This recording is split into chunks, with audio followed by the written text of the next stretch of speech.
തുറവൂർ പള്ളിത്തോട്ടിൽ മകൻ അമ്മയുടെ മൃതദേഹം കുഴിച്ചിട്ടത് പുറത്തെടുത്ത പോലീസ്.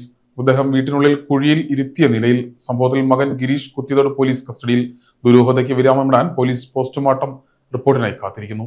തുറവൂർ പള്ളിത്തോട്ടിൽ അമ്മയെ വീടിനുള്ളിൽ കുഴിച്ചിട്ട നിലയിൽ കണ്ടെത്തിയതിൽ ദുരൂഹത തുടരുന്നു. തുറവൂർ പഞ്ചായത്ത് 18-ാം വാർഡ് ഇല്ലിക്കൽ കാണുനികർത്ത് വീട്ടിൽ 71 വയസ്സുള്ള രാധയാണ് മകൻ 49 വയസ്സുള്ള ഗിരീഷ് വീടിനുള്ളിൽ കുഴിച്ചിട്ടത്.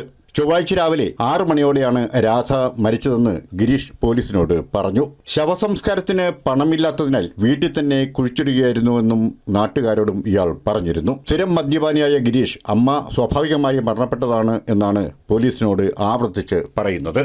എന്നാൽ കുത്തിത്തോട് പോലീസിന്റെ കസ്റ്റഡിയിലുള്ള ഗിരീഷിന്റെ മൊഴി പൂർണ്ണമായും പോലീസ് വിശ്വസിച്ചിട്ടില്ല. അതിന്റെ അടിസ്ഥാനത്തിലാണ് രാവിലെ 11 മണിയോടെ മൃതദേഹം പുറത്തെടുത്ത് പോസ്റ്റ്മോർട്ടം നടത്താനുള്ള നടപടികൾ പോലീസ് തുടങ്ങിവെച്ചത്. 11:15 ഫോറൻസിക് സംഘവും ഡോഗ് സ്ക്വാഡും സ്ഥലത്തെത്തി പരിശോധന നടത്തി. തുടർന്ന് വീടിനുള്ളിൽ മൃതദേഹം മറവ് ചെയ്ത ഇടം കുഴിച്ച് രാധയുടെ ശരീരം പുറത്തെടുത്തു. കുഴിയിൽ ഇരുത്തിയ നിലയിലാണ് മൃതദേഹം കാണപ്പെട്ടത്. തുടർന്ന് ചേർത്തല ആശുപത്രി മോർച്ചറിലേക്ക് മൃതദേഹം പോസ്റ്റ്മോർട്ടത്തിനായി കൊണ്ടുപോയി.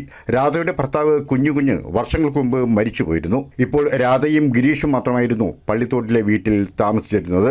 ഭാര്യയും 2 മക്കളും ഇയാൾക്കുണ്ട്. എന്നാൽ സ്ഥിരം മദ്യപാനിയായ ഗിരീഷിൽ നിന്ന് മാറി ഭാര്യയും മക്കളും വാടകയ്ക്ക് തൈക്കണ്ടിശ്ശേരിയിൽ വർഷങ്ങളായി കഴിയുകയായിരുന്നു. പോസ്റ്റ്മോർട്ടം റിപ്പോർട്ട് വന്നാൽ മാത്രമേ രാധയുടേത് സ്വാഭാവിക മരണമാണോ കൊലപാതകമാണോ എന്ന് കണ്ടെത്താൻ പോലീസിന് സാധിക്കൂ. വിവരമറിഞ്ഞ് വൻ ജനാവലിയാണ് സംഭവസ്ഥലത്ത് എത്തിയത്.